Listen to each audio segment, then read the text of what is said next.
करी कल और अब वापस रिवर्स हो गया, मतलब अब नीचे की लिक्विडिटी लेने की बारी है। अब मार्केट आएगा किधर, इस एरिया के नीचे गिरेगा, इस एरिया के नीचे गिरेगा तो ये 68,000 तक आ जाएगा, जो मैं कई दिनों से गला फाड़ फाड़ के बोल रहा हूँ 68 आएगा 68 आएगा, है ना, आ सकता है। ठीक है, अभी अपन वापस 15 मिनट पे चले जाते हैं। देखो, एक होता है सेटअप के ऊपर कॉन्फिडेंस। आपको सेटअप पे कॉन्फिडेंस नहीं होना चाहिए। आपको सेटअप पे क्या होना चाहिए, क्या होना चाहिए बताओ? हिंदी में बोलो। आपको अपने सेटअप पे घमंड होना चाहिए, और घमंड होना चाहिए सिर्फ 1 या 2 ट्रेड तक ही होना चाहिए, ज़्यादा घमंड मत कर देना। देखो, सेटअप पे तुम्हें घमंड होगा ना तो तुम इस प्रकार से ट्रेड करोगे। देख रहे हो, तुम्हारी ये साइकोलॉजी होनी। पिछली ट्रेड में मैंने $300-350 बुक किए। ये देखो, एक में 300 था, एक में 57, मतलब 300 सवा 300 बुक किए। दूसरी ट्रेड मैंने यहाँ पे ओपन कर दी इस कैंडल के क्लोजिंग पे। इतनी बड़ी ग्रीन कैंडल पे हिम्मत नहीं होगी लोगों की कि इतनी बड़ी फिबोनाची के अगेंस्ट में चला जाए। अपने को क्या है, विश्वास है खुद पे। और दूसरा क्या है कि भैया कोई बात नहीं, अगर जाएगा ना कोई दिक्कत नहीं, मैं कोस्ट टू कोस्ट लगा दूंगा, कोई मतलब नहीं है। अगर जाएगा तो मेरा कोस्ट टू कोस्ट चला जाएगा। आपको मैं बताना चाहता हूँ कि आपके जैसे कुछ बालक थे हमारे ऑफलाइन वाले, उनके सामने हमने एक अकाउंट को ग्रो किया $48, सिर्फ $48 के अकाउंट को हमने $1200 किया। एक अकाउंट था जिसको हमने $500 को, सिर्फ $500 को विद इन 12 से 17 दिन के अंदर अंदर 12 से 17 दिन के अंदर अंदर उसको $14,500 या $15,000 हमने बना दिया। अब की बार मेरा टारगेट कुछ बड़ा है। अभी जो शादी आ रही है ना मई में हमारी, तो मैं सोच रहा हूँ इसी अकाउंट से मैं मेरी शादी कर लूँ। हो जाएगी? हो जाए। मेरे पास 4-5 अकाउंट हैं, सारों को मिला करके तो पूरे गांव की हो जाएगी।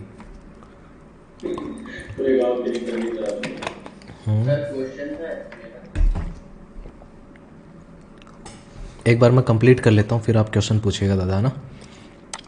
मैं लिक्विडिटी जोन पूछ रहा हूँ आपको, है ना। अब देखो, लिक्विडिटी जोन का मतलब क्या होता है। पहला स्टेप कि अगर कोई रिटेलर, एक मिनट, देखो पहला स्टेप क्या है कि आपको देखना पड़ेगा कि रिटेलर जो है स्टॉप लॉस कहाँ लगा रहा है, और जिस रेंज में स्टॉप लॉस लगा रहा है तो वो क्यों लगा रहा है, उस रेंज को आइडेंटिफाई कर लो। कैसे आइडेंटिफाई करो? अगर कोई बाइंग की कैंडल है, जैसे ऐसी कैंडल हो गई या कोई स्ट्रॉन्ग कैंडल हो गई इस प्रकार की ग्रीन, तो उसके नीचे और उस कैंडल के नीचे एक लाइन ड्रॉ कर दो, और इस कैंडल के जस्ट पीछे कौन सी कैंडल है, एक छोटी सी रेंज बना दो। इस रेंज के अंदर बहुत सारे स्टॉप लॉस मिल सकते हैं अगर मार्केट यहाँ पे बाइंग में जा रहा है तो। और मार्केट क्या करेगा, आने वाले टाइम में इनकी लिक्विडिटी लेने का पूरा प्रयास करेगा। अब मुझे एक बात बताओ, जितने भी भाई लोग, जितने भी रिटेलर लोगों ने यहाँ पे फिबोनाची ट्रेडिंग, जो फिबोनाची ट्रेडर्स ने यहाँ पे एंट्री करी, उनके साथ क्या होने वाला है? एसएल जाएगा ना उनका, राइट। और बहुत बड़ा इम्पैक्ट देख, इम्पैक्ट तो उनको दिख जाएगा थोड़ी देर के अंदर ही। इसके नीचे निकलेगा ना मार्केट तो वो तेज़ी से निकल जाएगा, ठीक है। इसके जैसे ही नीचे निकलेगा ना तो इस एरिया में स्टॉप लॉस होंगे। जैसे ही बिल्ली ये चूहा खा लेगी, फिर नया चूहा तलाश करेगी, इस प्रकार से ऐसे। इधर ये एक ट्रेंड लाइन है, तो ट्रेंड लाइन के ऊपर फिर से थोड़ी बहुत बाइंग शो कर सकता है।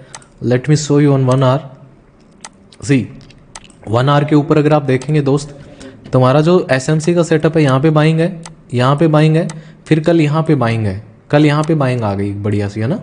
अच्छी खासी बाइंग शो कर दी यहाँ पे मार्केट ने। तो इस प्रकार से आपको जो है ये सेटअप सीखना है। और लिक्विडिटी जोन जो है ना, मैं आपको अलग अलग टाइम फ्रेम बता देता हूँ। एक चीज़ हमेशा याद रखना, ठीक है। अब मेरी वर्ड्स को मार्क माई वर्ड्स, है ना। 1 आवर के टाइम फ्रेम पे, 30 मिनट पे और 15 मिनट पे, इन 3 टाइम फ्रेम पे अगर आपको कोई लिक्विडिटी जोन नज़र आ रहा है तो उसको कतई इग्नोर मत करना, ठीक है। मेरी बात को गौर से सुनिएगा। अगर आपको 1 आवर, 30 मिनट और 15 मिनट इनके ऊपर कोई लिक्विडिटी जोन नज़र आ रहा है तो उसको कतई इग्नोर मत कीजिएगा। आपने जैसे एसएमसी पे शॉर्ट कर दिया तो आपको वो सारे के सारे जो लिक्विडिटी जोन है ना वो मार्क कर लेने की कहाँ कहाँ। एक एग्जांपल के लिए अब देखिएगा, मैं लिक्विडिटी जोन मार्क कर रहा हूँ आपके सामने। सी, अगर मैं यहाँ पे एसएमसी पे एंट्री करता इस जगह पे तो मेरा फर्स्ट लिक्विडिटी जोन कहाँ पे होता। मैं एक एक 1 आवर के टाइम फ्रेम से स्टार्ट करता हूँ। 1 आवर के टाइम फ्रेम पे स्टार्ट करूँगा तो जैसे ये कैंडल है, इसके नीचे एसएल मिलेंगे पक्का, इस रेंज के नीचे तो यहाँ तक मिलेंगे। तो ये मेरा एक रेंज हो गई, हालांकि थोड़ी सी बड़ी है। यहाँ पे देखो ये रेजिस्टेंस है, इधर ये रेजिस्टेंस है, तो कोई दिक्कत नहीं है, मैं इसे एक लिक्विडिटी जोन बना दिया यहाँ पे ये वाला। फिर उसके बाद में देखो यहाँ पे ये 2 कैंडल है, इनको मिला करके बना सकता हूँ क्योंकि 1 आवर के ऊपर यहाँ पे एक ट्रैप कैंडल है और ये रेजिस्टेंस भी था इस प्रकार से, है ना। ये रेजिस्टेंस है तो ज़्यादातर लोग इसी बाइंग को देख के बाइंग करने की ट्राई करेंगे। तो इसके जस्ट नीचे एक लिक्विडिटी जोन होना चाहिए कहीं पे, तो वो लिक्विडिटी जोन ये रहा। तो इसको मार्केट यहाँ पे बायर्स को इनवाइट करके डिप मार सकता है। इसके बाद में अगर ये नीचे लिक्विडिटी लेने आया ना तो धीरे धीरे धीरे धीरे चलता चलता ये वाली लिक्विडिटी लेगा, बीच में एक बैरियर मिलेगा, वो क्या रहेगा, इस ट्रेंड लाइन का। इस प्रकार से हम क्या करते हैं, लिक्विडिटी जोन्स को आइडेंटिफाई करते हैं, उनको मार्क करते हैं। लिक्विडिटी जोन समझ में आ गया क्या दोस्त, है ना। बहुत बढ़िया, लिक्विडिटी जोन समझ में आना बहुत ज़रूरी है।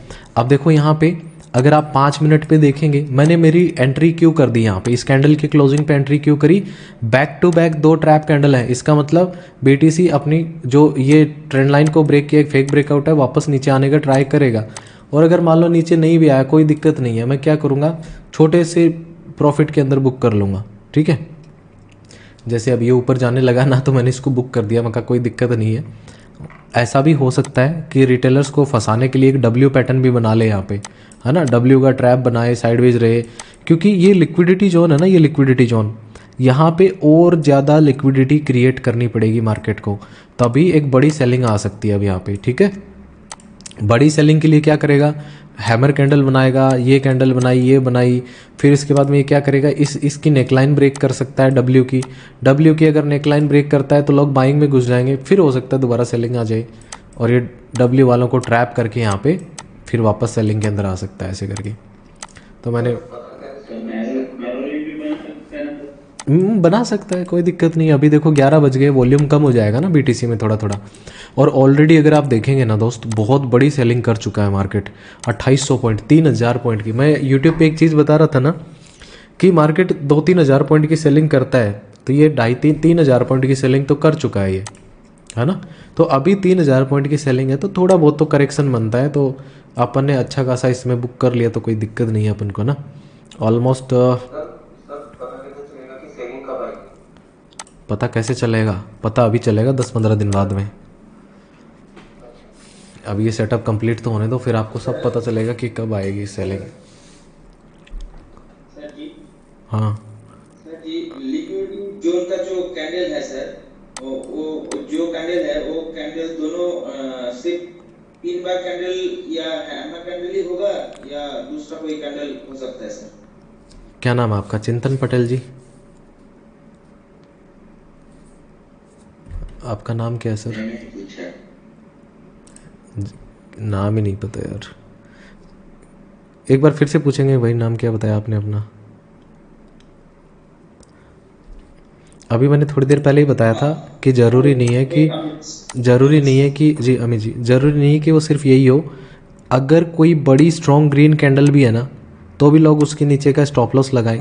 आप खुद से पूछो ना कि स्टॉप लॉस तुम कहाँ रखोगे, किस रेंज में रखोगे, जिस रेंज में मैक्सिमम तुम स्टॉप लॉस रखोगे वहीं पे रिटेलर रखेंगे। एज ए रिटेलर तुम सोचो कहाँ स्टॉप लॉस, यहाँ पे स्टॉप लॉस होंगे ना, यहाँ पे तो नहीं होंगे, कहाँ पे होंगे, इस लाइन के नीचे होंगे। तो ज़्यादातर लोगों की स्टॉप लॉस इस लाइन के नीचे है और मार्केट क्या करेगा, अगर यहाँ पे डब्ल्यू पैटर्न वालों को ट्रैप करके नीचे आएगा ना तो ये एसएल लेने का ट्राई करेगा इस प्रकार से, है ना। ट्रेडिंग के अंदर पता है अकाउंट ग्रो कैसे होते हैं, कभी भी ऐसा नहीं होता है कि मैं यहाँ एंट्री करूँगा और यहाँ एग्जिट करूँगा। आपको बहुत समझदारी से धीरे धीरे अपने कैपिटल को ग्रो करना पड़ता है ना। सिखाऊंगा मैं चीज़ें, ऐसी बात नहीं है कि मैं लॉस नहीं करता, मैं भी लॉस करता हूँ। अभी मैंने लास्ट वीक या उससे लास्ट वीक एक अकाउंट दो अकाउंट वाइप आउट कर दिए थे, $500 के, हो जाता है। वो एक्चुअली प्रो अकाउंट में था तो उसके अंदर दिक्कत ही MT4 में कर रहा था। MT4 में इतना मज़ा नहीं आता मेरे को करने में, इसमें मज़ा आता है। एक्सनेस का जो खुद का टर्मिनल है ना, ये बहुत मस्त है। तो गाइज आज हमने सीखा लिक्विडिटी और लिक्विडिटी जोन। लिक्विडिटी क्या होती है आपको पता है, कैसे मार्क करना है वो सारा आपको पता है। अच्छा, लिक्विडिटी में कोई दिक्कत है क्या आप लोगों को?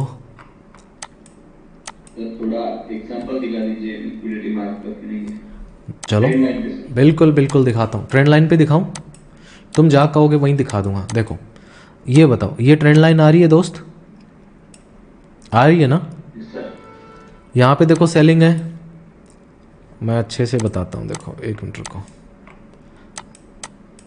ये देखिएगा, ये इस प्रकार से अगर मैं एक ट्रेंड लाइन बनाने का ट्राई करूँ तो इस प्रकार से बनेगी ना, लगभग लगभग। देखो यहाँ पे सेलिंग करी, यहाँ पे सेलिंग करी, फिर यहाँ पे सेलिंग है, फिर यहाँ पे सेलिंग है, फिर यहाँ पे थोड़ा साइडवेज हो गया, फिर सेलिंग करी, फिर साइडवेज, ऐसे ऐसे करके। इस ट्रेंड को देखते हुए ज़्यादातर लोग सेलिंग में चले गए होंगे। मार्केट ने क्या किया, यहाँ पे ऊपर निकला, रिटेस्ट किया और धीरे धीरे ये लिक्विडिटी ग्रैब कर ली और काफ़ी ऊपर निकल करके ये पूरी लिक्विडिटी ले गया। ये वाली ले गया कि नहीं ले गया? अरे कल ही तो लेके गया था। देखो कल की तो बात है, ये जो लिक्विडिटी थी इसको ले लिया पूरा। अभी यहाँ से जो धीरे धीरे ऊपर गया, ये लिक्विडिटी स्टिल पेंडिंग है, नहीं लिया मार्केट ने। अब देखते हैं कब लेगा, आज लेगा, कल लेगा, परसों लेगा, जब भी लेगा बट लेगा। अब यहाँ पे ये देखो डब्ल्यू पैटर्न बना रहा है, ये डब्ल्यू पैटर्न पे ट्रैप कर सकता है। एग्जाम्पल और मैं दिखाना चाहूँगा आपको लिक्विडिटी के, ठीक है? लिक्विडिटी के एग्जाम्पल मैं आपको दिखाना चाहूँगा कि मार्केट कैसे लिक्विडिटी लेता है, ठीक है? अब जैसे यहाँ पे तुम देखने का प्रयास करो, यहाँ पे मैं एक नैरो रेंज बना रहा हूँ, ठीक है? ये एक नैरो रेंज बन गई, ठीक है? यहाँ पे अगर आप देखोगे, यहाँ पे सेलिंग है, यहाँ सेलिंग है, यहाँ सेलिंग है, यहाँ सेलिंग है, यहाँ सेलिंग है और यहाँ सेलिंग है। मैं कैसे बनाऊंगा नैरो रेंज? अगर ऐसे रेंज बनाऊंगा तो ऐसे थोड़ी ना बनाऊंगा, ये तो बहुत बड़ी रेंज हो जाएगी। चलो मैं ट्राई करता हूँ बनाने का, ठीक है? इसको पकड़ लिया और ऐसे पकड़ लिया, पकड़ना तो पड़ेगा ना क्योंकि ये भी स्विंग है भाई। ये देखो, ये 2 इंपॉर्टेंट स्विंग है, 3 इंपॉर्टेंट यहाँ पे इस प्रकार से। अब मुझे एक बात बताओ, according to your setup market किधर निकलेगा? लिक्विडिटी सबसे ज़्यादा किधर है? नीचे है ना भाई? नीचे की तरफ देखो, यहाँ पे बाइंग है, यहाँ बाइंग है, यहाँ बाइंग है, यहाँ बाइंग है, इधर बाइंग है, यहाँ पे साइडवेज हो गया और फिर देखो ये ब्रेक हुआ तो पूरा नीचे गिर गया। इसको तुम क्या बोलोगे, लिक्विडिटी स्वीप बोलोगे या लिक्विडिटी ग्रैब बोलोगे? लिक्विडिटी ग्रैब कर ली मार्केट, और जब मार्केट लिक्विडिटी ग्रैब करता है ना तो होले होले होले होले निकलता है वो। जैसे अभी अगर आप देखेंगे ना आज का मार्केट, तो ये धीरे धीरे धीरे ये क्या कर रहा है दोस्त, ये इसने पूरी लिक्विडिटी ग्रैब कर ली है यहाँ पे, है ना? अब एक चीज़ ध्यान रखना, ये डब्ल्यू पैटर्न टाइप का कुछ बना रहा है। अगर ये वाली लिक्विडिटी खाने गया ना ये, तो ये एक ब्रेकआउट दे सकता है यहाँ पे। हालांकि आना इसको नीचे ही है, इधर तक आने का पूरा कोशिश करेगा। नहीं भी आता तो कोई दिक्कत नहीं है, अपन ज़्यादा ट्रेड नहीं करेंगे, कोई और ट्रेड अब मैं नहीं करूँगा और कोई ट्रेड। और मैं दिखाने का प्रयास करता हूँ दोस्त आपको। देखो और देखते हैं अपन कहीं पे। ट्रेंड लाइन पे बताऊँ?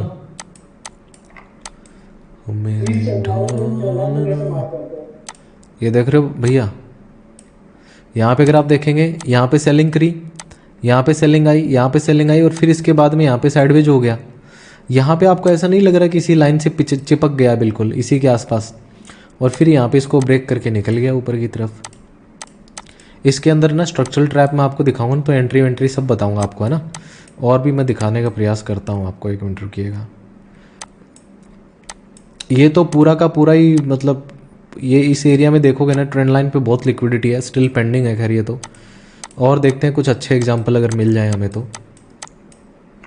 सर टाइम फ्रेम भी बता दीजिए। टाइम फ्रेम अभी मैंने 5 मिनट लगा रखा है, आप 1 आवर पे, चलो 1 आवर पे देख लेते हैं ना, 1 आवर पे इजीली समझ में आएगा आपको। सी अब यहाँ पे देखिएगा 1 आवर के टाइम फ्रेम पे देखो, इस एरिया में रेजिस्टेंस है यहाँ पे इस प्रकार से, है ना?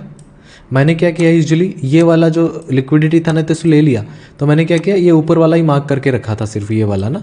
इधर देखो ये सपोर्ट था ना इस जगह पे इसी जगह पे इसको रेजिस्टेंस बना करके मैंने मार्क कर लिया। नीचे की तरफ से अगर तुम रेंज बनाओगे तो एक यहाँ पे है, एक यहाँ पे, एक यहाँ पे, एक यहाँ पे। तो ऐसे में मार्केट क्या करेगा, लिक्विडिटी लेने की ट्राई करेगा। इसने लिक्विडिटी स्वीप करी, साइडवेज रहा, बायर्स को इनवाइट किया और नीचे की तरफ डिप कर गया, ठीक है? यहाँ पे अगर आप देखेंगे इस प्रकार से, भाई माइक बंद कर लो यार। बताओ।